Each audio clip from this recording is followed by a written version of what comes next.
El ADN de todas las especies de organismos conocidas tiene la misma estructura química. Sin embargo, cada organismo es completamente diferente a otro. La diferencia se debe al orden de las bases nitrogenadas en las moléculas del ADN. En caso del ADN humano, las secuencias que contienen a los genes son poco variables dentro de la especie. No obstante, el resto de las secuencias es muy propensa a la variabilidad genética.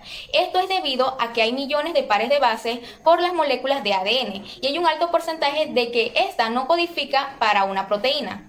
Cada persona tiene una secuencia de ADN única, lo que nos permite identificarlos tan solo por conocer el orden de sus pares de base. Además, estas diferencias se conocen como polimorfismos. Existen dos tipos de polimorfismos genéticos: los que muestran el cambio de un solo nucleótido por sustitución de bases y los que implican cambios en el tamaño de la secuencia. Esto puede deberse a lo que se conoce como inserciones. En la inserción se agregan una o más pares de bases en las secuencias del ADN, o también delección, en donde se pierden secuencias de bases, o también repeticiones de estas bases de manera continua en un segmento de ADN.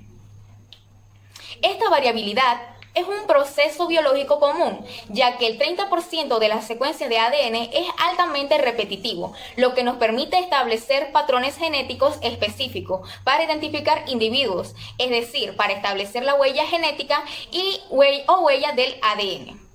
La palabra polimorfismo está compuesta por poli, que significa muchos, morfos, que significa formas, e iso, que significa proceso o estado, es decir, muchas formas. Los ácidos nucleicos y las proteínas tienen la propiedad de presentarse en diferentes formas moleculares o múltiples alelos, lo que puede tener implicaciones en las patologías moleculares. Un polimorfismo puede observarse en un individuo completo. Se conoce como polimorfismo fenotípico, en formas variables de proteínas o en grupos sanguíneos, o polimorfismos bioquímicos, en las características morfológicas de los cromosomas o en el ADN por las diferencias en las secuencias nucleotídicas, o también polimorfismo del ADN. El término polimorfismo es útil para definir los genes o alelos, e incluso se observan las secuencias que varían mucho, como en los alelos que definen los grupos sanguíneos. Las moléculas de los polimorfismos leucocitarios humanos. En la genética, el concepto básico de polimorfismo menciona que cuando un alelo en un locus en la población presenta una frecuencia de más de 1%, se denomina polimórfico. Este porcentaje indica que la presencia de estas variantes es común y no se da por la raza, es decir, que el alelo menos común puede mantener su frecuencia simplemente por mutaciones. Los polimorfismos se acumulan en las poblaciones hasta que se toman comunes entre las especies. Entonces se denomina divergencia genética, así como en el paso del tiempo. Un polimorfismo podría llegar a presentarse en un alto porcentaje de una población e incluso ser tan común como un alelo silvestre. Por tanto, un alelo que originalmente pudo considerarse polimórfico puede llegar a ser el más común en una población. Las características de las secuencias que permiten detectar sitios polimórficos son muy variables. Así pueden diferenciarse dos sitios de polimorfismo: los que involucran cambios en un solo nucleótido y los que intervienen en delecciones o inserciones de pocos o muchos pares de base. De acuerdo con esta clasificación, los marcadores polimórficos más utilizados para realizar un perfil genético son el polimorfismo de un solo nucleótido o nucleótido único, conocidos como SNPs. También están los polimorfismos de longitud de fragmentos de restricción, conocidos como RFLP. También están los micro y los mini satélites, el polimorfismo del cromosoma Y y los marcadores mitocondriales. El polimorfismo de un solo nucleótido. Como su nombre lo indica, los SNPs son variaciones de un nucleótido o par de bases en una secuencia dada. Estos polimorfismos pueden estar representados por una delección, inserción o sustitución de una de las bases nitrogenadas en la secuencia nucleotídica normal. Este tipo de polimorfismo es muy frecuente y se ha descrito que es posible encontrar un SNP en el ADN humano cada 1000 a 3000 pares de bases. Además, es posible que esté presente de manera más cercana en el ADN no codificante, inclusive entre 500 a 1000 pares de base en promedio. Las ventajas de los SNPs como biomarcadores son básicamente su amplia distribución a través de todo el genoma humano, su frecuencia, su estabilidad. Además, a su alta frecuencia, muchas enfermedades genéticas están causadas por un SNP o relacionan con la identificación de un SNP específico. Al estudiar la secuencia podemos encontrar algunos puntos en los que los nucleótidos concretos de un individuo tienen una secuencia única. Por ejemplo, aquí podemos apreciar una única secuencia, la timina. Esto nos indica que los dos alelos que tiene este individuo son homocigotos TT. En otro individuo podemos apreciar que en esta misma región, al secuenciar el genoma, vemos dos picos. Esto nos indica que hay dos nucleótidos distintos, en este caso una T y una C, que es el pico de color azul. Esto indica que en esta posición un cromosoma tiene una T y el otro cromosoma es correspondiente a una C. Este individuo es heterocigoto TC. Esto constituye lo que es el polimorfismo de un solo nucleótido SNPs. Polimorfismo de longitud de fragmentos de restricción. Este tipo de polimorfismo se debe evidenciar mediante el uso de enzimas de restricción. Estas enzimas cortan determinadas secuencias de ADN. De este modo se generan fragmentos de restricción. Pueden hibridar con sondas específicas para poder reconocerlos. Cuando el tipo de nucleótido altera la secuencia diana para una determinada enzima de restricción, puede detectarse el polimorfismo en función de la variación que éste genera en el patrón de restricción. En los casos en el que el sitio de restricción se reconozca en ambas cadenas de ADN, se considera un homocigoto. Y al resolver los fragmentos en un corrimiento electroforético, se observará el resultado en una banda en gel a una distancia determinada. El hecho de que un individuo sea heterocigoto significa que tiene alelos diferentes en un determinado locus, por lo que al identificar la secuencia en un gel se observará más en una banda, una para el fragmento sin corte de restricción y otras con el corte. Un claro ejemplo de polimorfismo de longitud de fragmentos de restricción, podemos observar que en nuestro primer alelo encontraremos una banda variable, en donde encontraremos reconocimiento en el sitio de restricción y hay corte enzimático, en donde se evidencian dos fragmentos, uno de 400 pares de base y uno de 160 pares de base.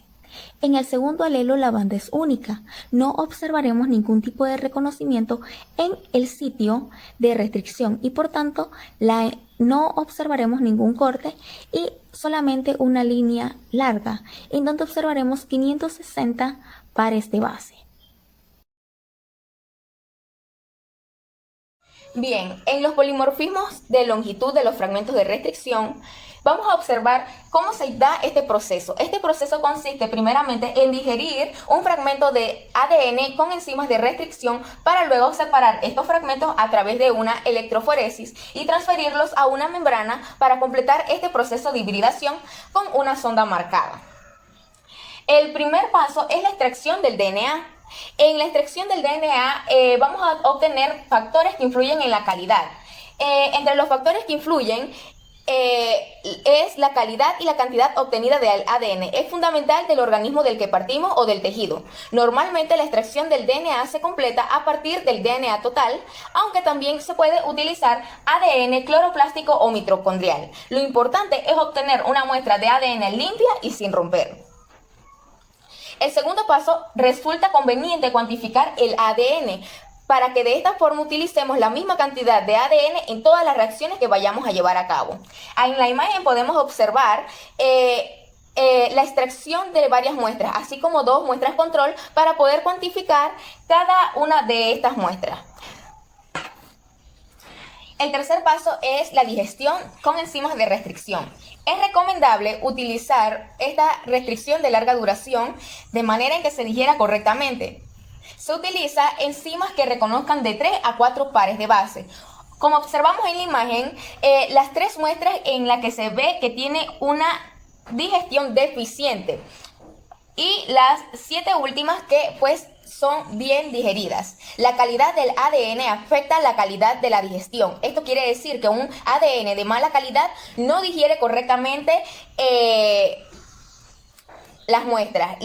El siguiente paso es la electroforesis. Debe ser de larga duración y de bajo voltaje, ya que esta nos permite una mejor resolución y una mejor degradación al calor. Esta con el gel agarosa permite una separación de 500 pares de base a 20 kilobases.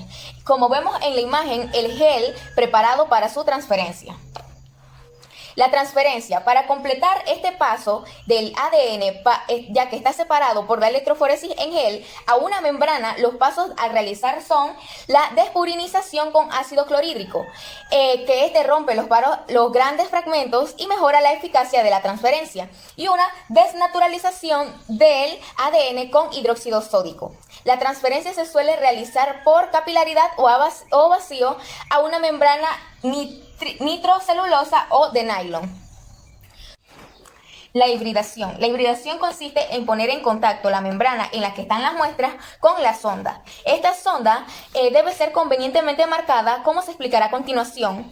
Esta sonda se unirá por complementariedad a aquellos fragmentos que sean complementarios a esta secuencia, de manera que posteriormente podemos detectar por distintos métodos la posición a hibridación de esta zona.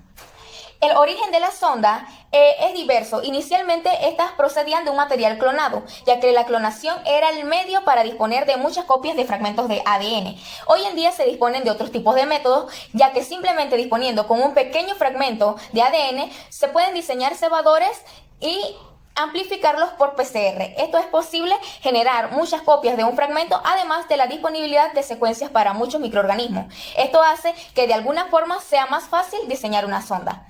La sonda puede ser de una misma especie o de una especie distinta.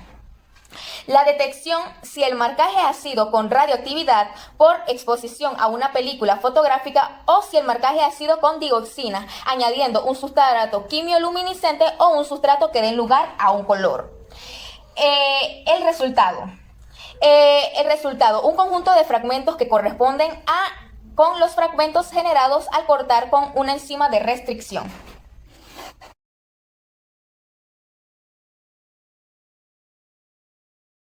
Los microsatélites. Los microsatélites son fragmentos de secuencias que consisten en repeticiones en tándem de unas unidades básicas que suelen variar entre 2 a 6 nucleótidos de longitud y se repiten a unas decenas de veces generando secuencias de cajas de secuencias repetidas. Estas regiones son hipervariables y las amplificamos a través de la técnica del PCR. Los separamos por su longitud y es posible obtener un patrón de banda polimórficos de longitudes diferentes, que esto nos permite comparar la similitud entre los distintos tipos de individuos.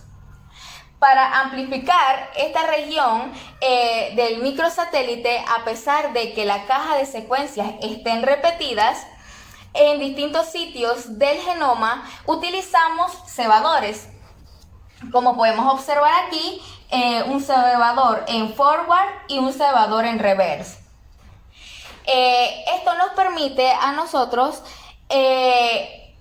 obtener secuencias flaqueantes y estas suelen ser copias únicas, por lo tanto, en cada PCR se analiza la variación única del único locus microsatélite, a pesar de que en esta caja, por ejemplo, observamos CTT repetida en muchos sitios de este genoma. Entonces, ¿por qué son variables en longitud estas secuencias? Generalmente por la ocurrencia de dos mecanismos. Un deslizamiento de polimerasa durante la replicación. Si durante la síntesis de la nueva hebra se separan dos hebras, la que se está copiando y la que sirve como molde, tienden a volver a reunirse. Entonces, cuando estas se reúnen en las secuencias de microsatélite, lo hacen de forma anómala, generando así bucles tanto en una cadena nueva como en la cadena que está sirviendo de molde. En la siguiente tanda de replicación, estos bucles llevan a la aparición de una caja de secuencias adicional, generando así alelos microsatélites con distintas longitudes que se analizan por la técnica del PCR. Los microsatélites están sujetos a fenómenos de entrecruzamiento. Estos entrecruzamientos son desiguales. Cuando ocurre el entrecruzamiento entre las cromatinas hermanas o no hermanas, las cadenas se van a unir. Entonces, se unen por zonas que tienen unas secuencias comunes. Al haber cajas repetidas, pueden haber uniones que son de tipo anómalo y entonces llevan después del fenómeno del entrecruzamiento a la aparición de alelos con más cajas o con menos cajas, variando la longitud del microsatélite. Con estos dos mecanismos tenemos que estos marcadores genéticos son muy variables. Por ejemplo, multialelos. Estos alelos difieren por su longitud y esto se puede diferenciar mediante lo que es geles en la electroforesis. Estos pueden ser geles de agarosa o geles de acrilamida. En los geles de agarosa podemos visualizar aquellos fragmentos que difieren de un número de base importante, porque la capacidad de la resolución de estos geles es menor que la de los geles de acrilamida. Por esto, si tenemos muchos alelos en una población, es mejor utilizar los geles de acrilamida debido a que algunos posiblemente vayan a diferir únicamente en la longitud de una unidad básica, que pueden ser 2 bases o una. Las características de estos marcadores se caracterizan por su carácter dominante, puesto que amplifican los dos fragmentos. Podemos distinguir perfectamente un individuo de un par homocigoto y de otro individuo que sea heterocigoto. También tienen carácter multialélicos que son adecuados para estudios de la variabilidad. También son altamente reproducibles y están basados en PCRs conservados con secuencias largas que permite aumentar la temperatura de hibridación. Entre las limitaciones tenemos que necesitamos conocer la secuencia de los extremos amplificados. Se han desarrollado también reacciones múltiplex que analizan la reacción en varios locis a la vez. Para ello se emplean para la separación con electroforesis capilar y marcaje de los Pritzker con fluoruros. En el ejemplo de la figura tenemos, aparte de un patrón de pesos moleculares que son picos marcados de color rojo, tenemos el resultado del genotipo de un individuo de 3 locis diferentes microsatélites. Los seleccionan así para que no tengan tamaño de alelos solapantes y estos puedan tener un buen rango de separación. Podemos observar alelos homocigotos de color verde, alelos homocigotos heterocigotos de color azul y alelos heterocigotos de color negro. Combinando fluoróforos para el marcaje de los Pritzker con microsatélites cuyos rangos de tamaño en sus alelos no sean solapantes, podemos hacer un múltiplex en un gran número de locis, abaratando lo que es el sistema de genotipaje.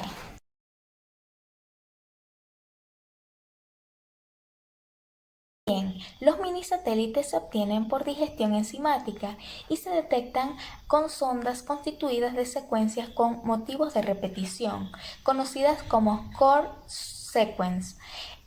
Por ejemplo, tenemos estas sondas que se pegan al motivo de la repetición de estas bases. Por ejemplo, analizando a 3 individuos que son madre, padre, hijo, en este caso se va a generar fragmentos con la enzima de restricción que corta el locus. En el locus 1 tenemos 5 secuencias repetidas para este alelo y 2 para este alelo. En el locus número 2 tenemos 7 secuencias repetidas. Estos rayitos que observamos aquí nos indican el corte de la enzima de restricción. Luego observamos 3 secuencias para este alelo. Y para el locus número 3 observamos 8 secuencias repetidas para este alelo y 1 para el siguiente alelo. Cuando corre el gel en la electroforesis se denomina huella de ADN. Entonces podemos observar la similitud que hay en los individuos, que son el padre, la madre y el hijo, por los fragmentos cortados en los sitios de restricción.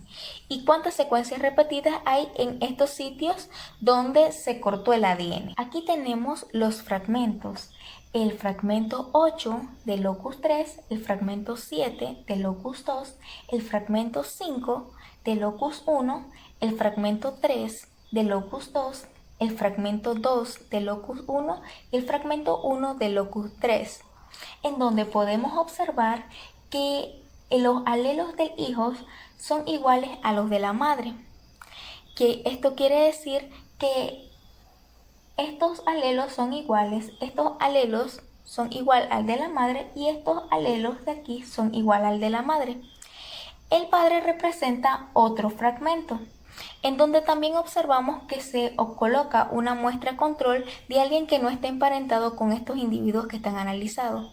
Estos marcadores mini satélites son utilizados en la identificación de individuos o en la identificación de parentesco y también para estudios forenses.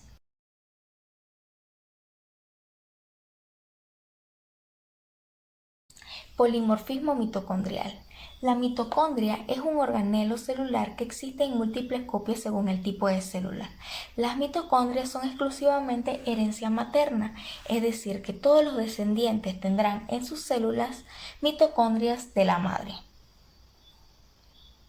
Esto se debe a que en el momento de la fecundación, el óvulo conserva las mitocondrias en el citoplasma, mientras que las mitocondrias del espermatozoide se encuentran en el cuello, entre la cabeza y la cola.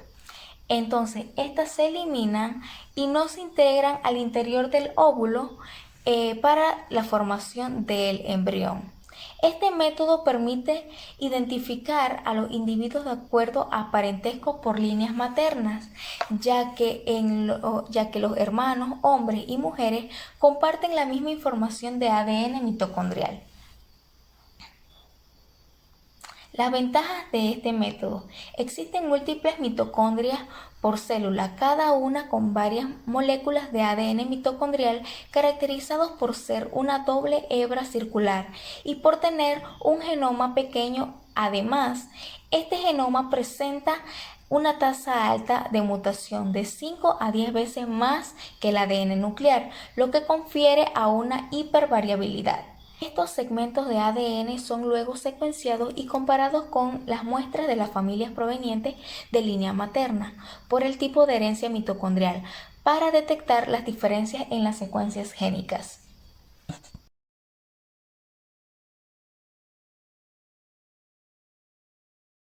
Las utilidades del polimorfismo. La identificación del polimorfismo para establecer un patrón genético o huella genética es útil en diversos campos de estudio. Por ejemplo, en la ciencia forense nos permite comparar a los sospechosos mediante muestras de sangre, cabello, saliva o semen a fin de determinar la responsabilidad o exoneración en juicios criminales. También es útil para la identificación de restos humanos, familiares extraviados, pruebas de paternidad o identificación de inmigrantes o personas indocumentadas. También para establecer relaciones biológicas familiares. También se utiliza para confirmar por ejemplo, la situación legal de un menor o de nacionalidad u origen, y también son útiles para determinar la incompatibilidad de órganos en trasplante, así como para definir el origen o la composición de alimentos. Incluso suele utilizarse para estudiar las evoluciones de las poblaciones animales de animales salvajes o para postular una hipótesis acerca de una teoría genética poblacional y las migraciones humanas a través del tiempo.